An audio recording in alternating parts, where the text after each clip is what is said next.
Welcome to another Coach Keyton and Crawford here on the Crawford Podcasting Network on this 40-something degree day here in mid-Michigan, November 16th, 2025, after week number 10 games in, 10 games down for both Michigan and Michigan State, 2 to go, and I'm with my very intelligent, savvy, opinionated former Spartan lineman Kerry Keyton on Coach Keyton and Crawford. How you doing, Kerry? Oh, life is good, my brother. Life is good. I've woken up to see another day. Woke up. Yes, you woke up, and hey, So I'm on a podcast with you every 52 weeks a year, and that makes every week a good week. I'm just saying. that's I'm that's just saying. that's But that's the let's break joy. down. That's the joy of our podcast. There you go. So, two different, some bizarro football yesterday, including the one down at Wrigley Field. But we'll talk about Michigan Northwestern. Secondly, I want to start with Michigan State, the second game, because I thought it was going to be a very revelation kind of game for both programs. They both needed a Big Ten win. Something had to give, and both had lost, 6 in a row. And it was, the first play of the game, Elijah Tolliver, he goes like 60, 70 yards for a touchdown run.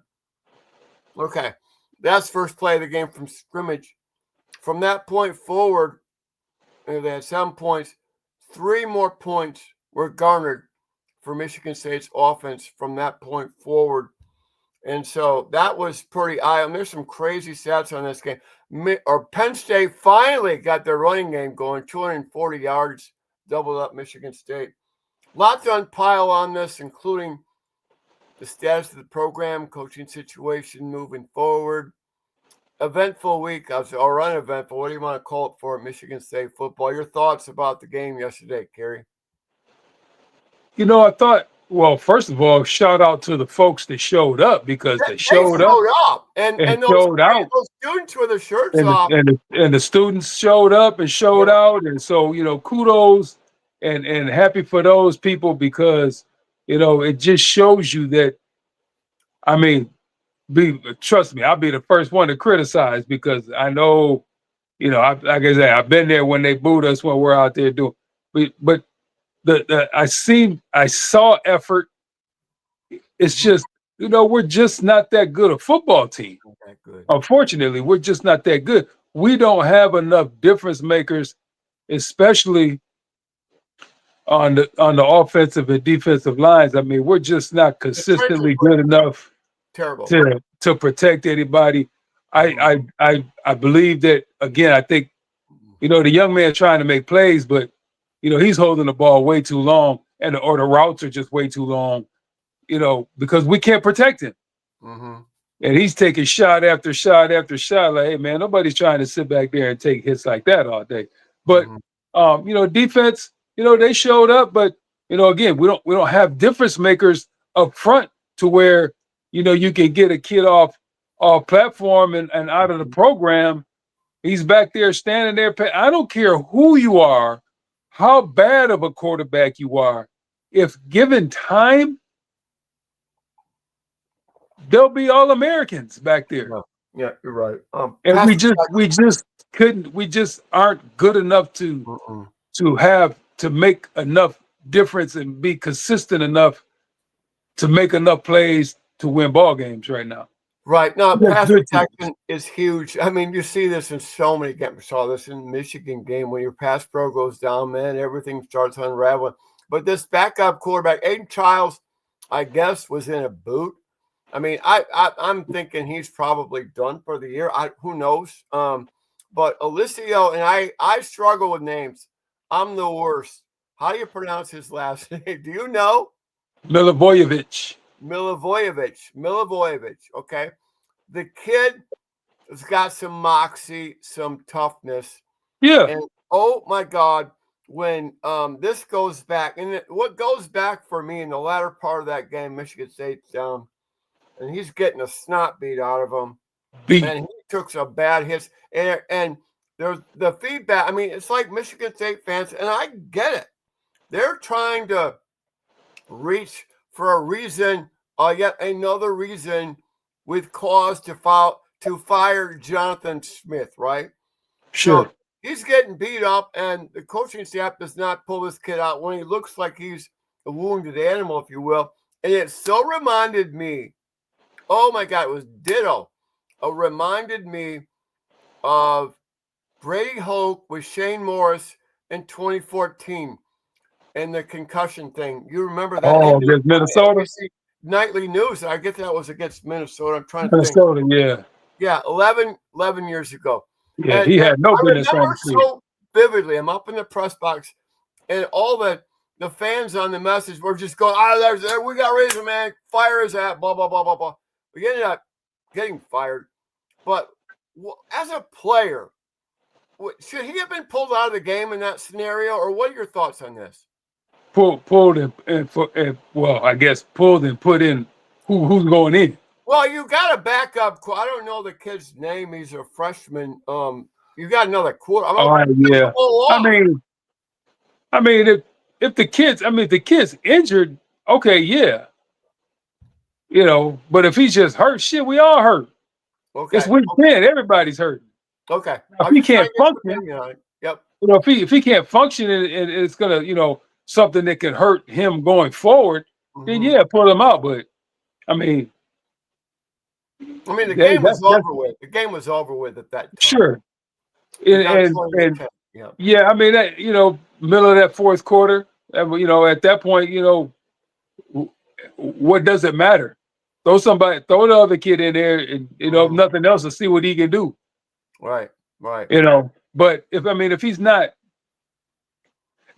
injured, you know, he's gonna want to go play. You know how that is. You know how that's how we're built.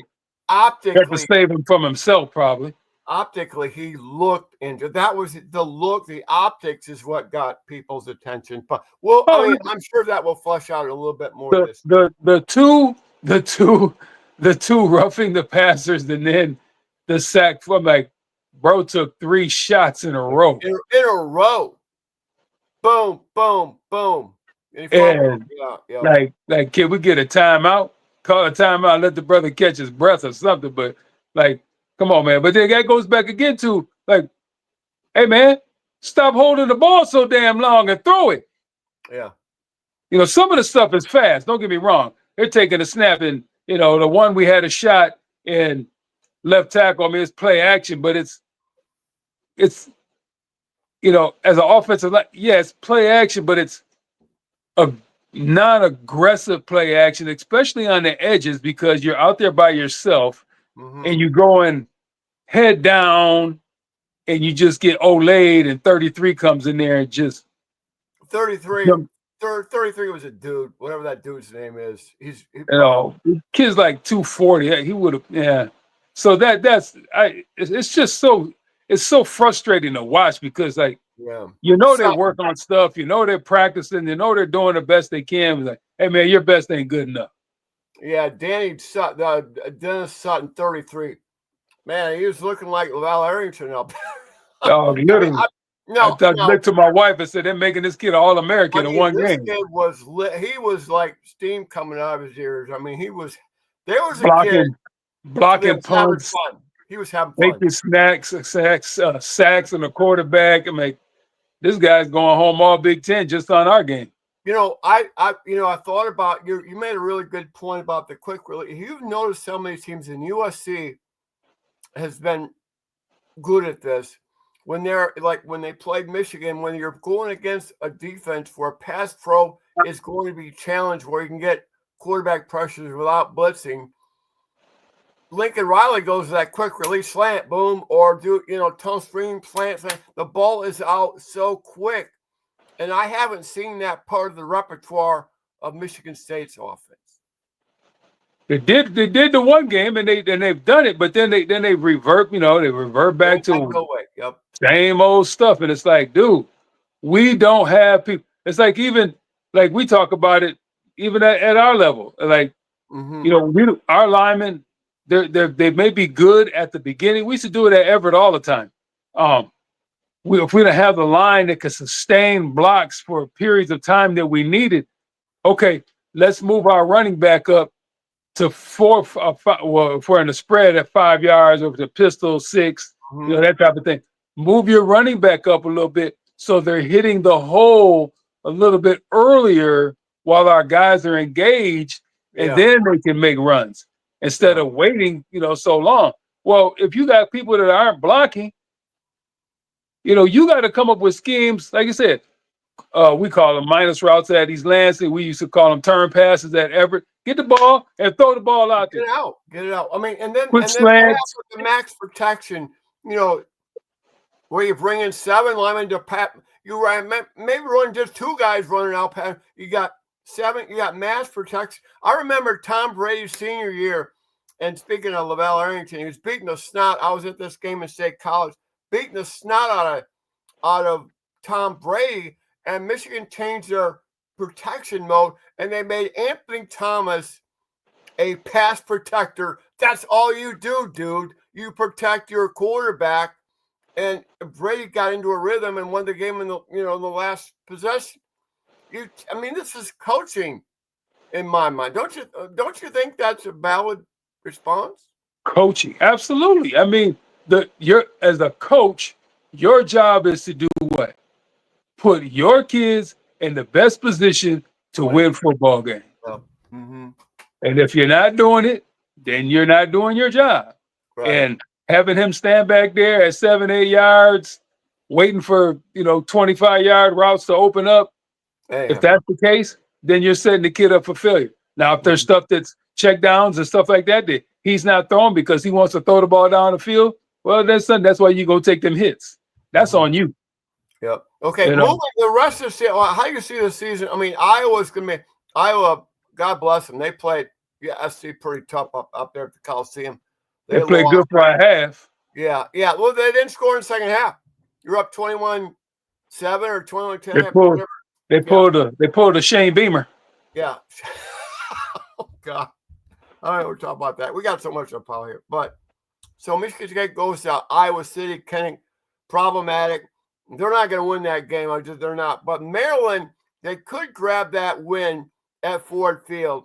But who knows who will show up and in terms of fan support, and who knows where the daubers of this team will be. And will Jonathan Smith still be the coach?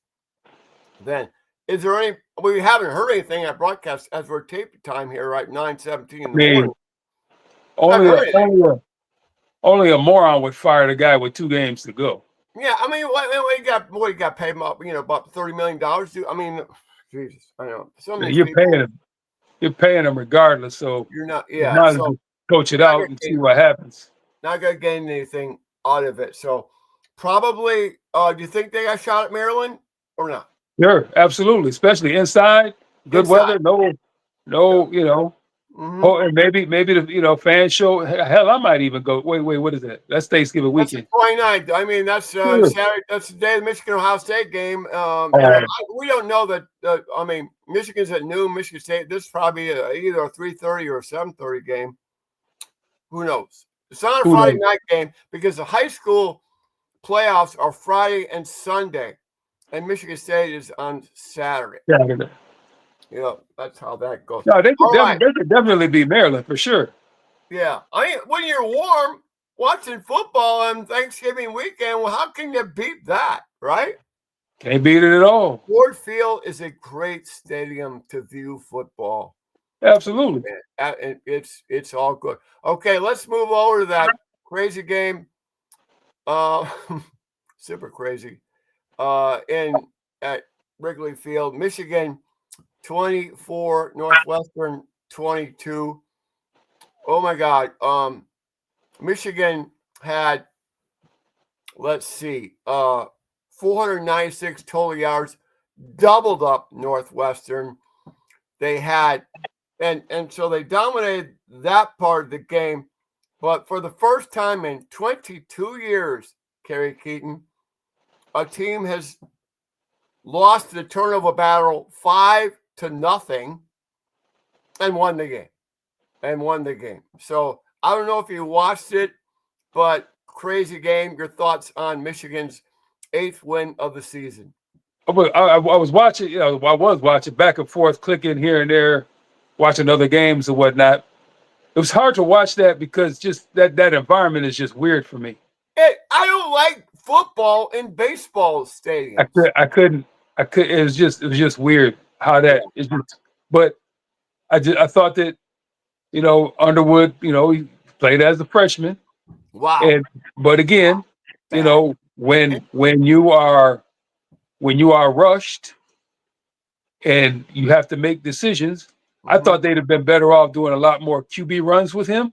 Yeah, which they did on the first down to set on their final drive.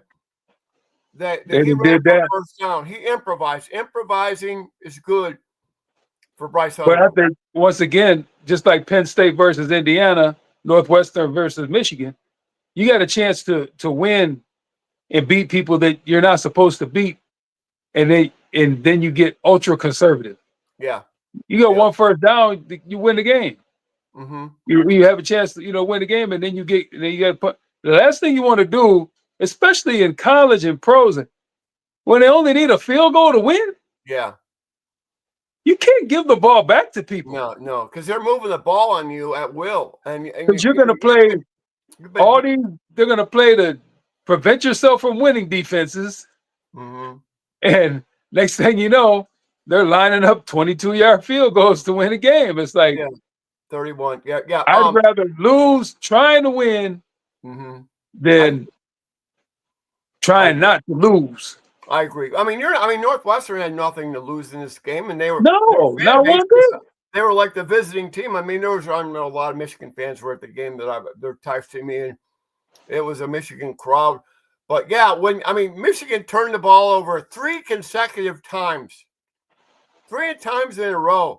Talk about gift horse in the face, and Northwestern did not cover. Northwestern, though, is a tough team fundamentally, a good tackling team, and a good running team otherwise. But Michigan combated that and won the game. But in reality, so they gotta find they're down. Jordan Marshall got hurt, and I guess the X-rays he will be back. But you're down your third string back, and he delivered the kid out of Grand Rapids, Forest Hills Eastern, Coastal. I mean, he came through tough. He's a speed back. He looks like he's got some speed. Hey, he was putting his head down on that last drive and getting them the yards. Yeah, he's getting hard yards. I mean, I admired that kid. And Zavada, this is the part. I mean, the guy botched. Not botched a 60-yarder, but he missed an earlier field goal. Boy, to be a kicker, you got to be a little quirky to want to do that. You got to be a little crazy to want to be a kicker, and he delivered. Michigan wins the game. They got Maryland on the road, and then the Bucks. Boy, they're going to have to be vastly improved. I know they've beaten Ohio State 4 times in a row, but they've got to play ultra complimentary football like it's never been done before without turning the ball over to beat Ohio State in Ann Arbor on November 29th, and it's going to be a challenge. That one might be Ryan Day's best chance to be Woody Hayes. Yes. And I say that to say this. Why did you go for 2? Because I couldn't go for 3. This might be his only chance that he might be able to put something on him and make it bad. But last year at this time, all I heard about was the 50 burgers. Ohio State's going to serve up a 50 burger. Right. Michigan was playing terrible football, though they had bounced back against Northwestern and beat the Cats 50-6 the previous year. They had no running game. They had no offense. They had no passing game. They had one-dimensional. They had a decent running game. Khalil Mullins. And how they won that game. But, this is why if I was somebody who's going to make those declarations, I'd be a little guarded by saying that Ohio State's going to hang 50 on Michigan. Not in no rivalry game. Yeah, rivalry games are, and you leave them alone because anything and everything can and will usually happen. Yeah, I mean it's in those possible. big games. I gotta ask you about the Shane Beamer situation. So I'm monitored too, watching with my boys over here watching on the other monitor. Okay, it's 30-3. The 30 to Gamecocks 3. are beating up the Aggies at Kyle Field, and they go, "Good Lord, is that happening?" And 30-3, and boom, it's like a rabbit getting past a turtle who was given a 100-yard lead to go 110 yards. I mean, that was a crazy game. That Crazy. just so many bad, poor choices in the second half. Not putting Lenore Sellers and those guys in position to make plays, to keep the ball, and then you just start.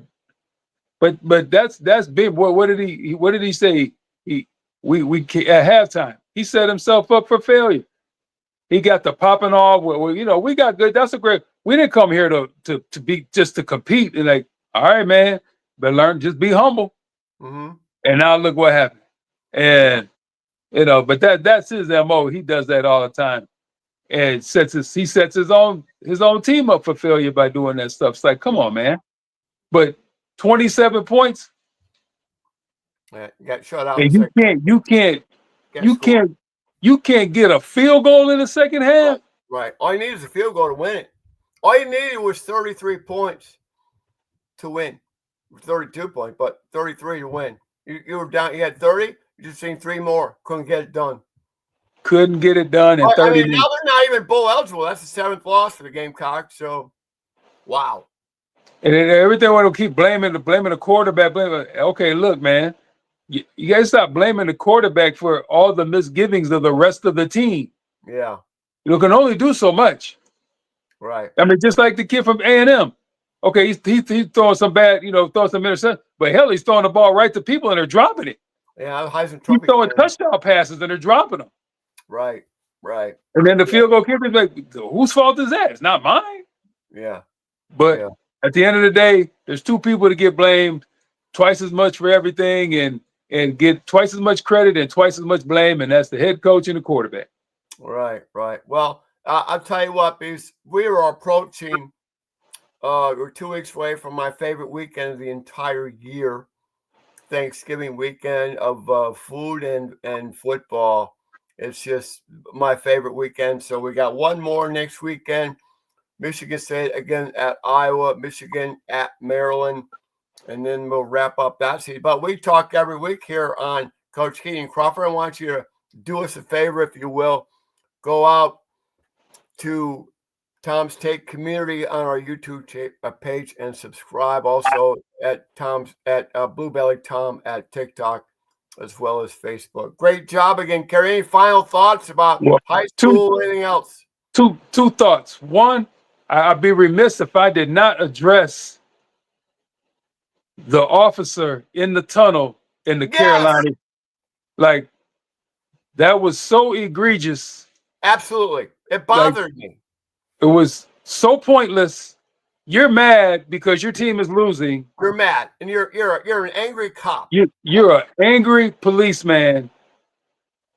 You have no business wearing the uniform with those kinds of weapons on you. If that's how you're going to be over a football game that you have absolutely no control over or input. That guy, did he get fired or suspended? Well, they sent him home from that assignment. But like I told my friends, okay, that's fine. But what's next? Yes. What's going to happen next, if anything? If anything. It bothered me. It bothered me. Oh, no, that was bothered me on an otherwise intriguing day of college football, including Georgia's impressive win last night over Texas, including Oklahoma going to Tuscaloosa, knocking off Bama. I mean, all that stuff. It was that silly situation in the tunnel at Kyle Field that really pissed me off, because it just had a lot of messaging, negative messaging behind it. Yep. A lot of bad juju on that one. Yeah, A lot of bad juju. But thank yeah, you. all the Term. great high school games. The Portland Vicksburg game came right down to the last second. Yeah. Some questionable officiating going on in that game was very disappointing to have to watch. Williamson took it on the chin. But a young man I coached at high school that went to Eastern Michigan is coaching at East Kentwood now. They got it done against Hudsonville. So they'll be playing DCC for a chance to go to the Dome. So that was exciting for him. Who else? That's DeWitt has De La Salle coming up. They had the easiest. Well, they got De La Salle now, so they finally played somebody. They ain't played nobody for 3 weeks. They will next week. Yeah, they'll find out. De La Salle beat Cass Tech. No, they beat Martin Luther King. MLK. Yeah, beat King. Cass beat Saline. Yeah. Lots of good football. Porter Central had their hand. Orchard Lake might do them bad because Traverse City Central was beating them pretty good, and then Porter Central pulled it out in the end. Oh, they did. That was a close game. Yeah, 24-20, I believe. Porter Central's got a kid who just committed to Texas. Yeah, and I don't know if he's Texas good, but he's good. He's good. He's a good player. He's very, very, very good player. I don't know if he's Texas good. I don't know if he's I don't know if he's SEC good, but he's a darn good football player for sure. Right. Yeah. Well, that will be interesting to see them. I love high school playoffs, and so we'll follow that. Anyway, great job, Kerry Keyton. Enjoy this beautiful day, and we'll see you again next Sunday here on Coach Keyton and Crawford here on the Crawford Podcasting Network. Go Green. All right. See ya, my friend. Yes, sir. Go Green.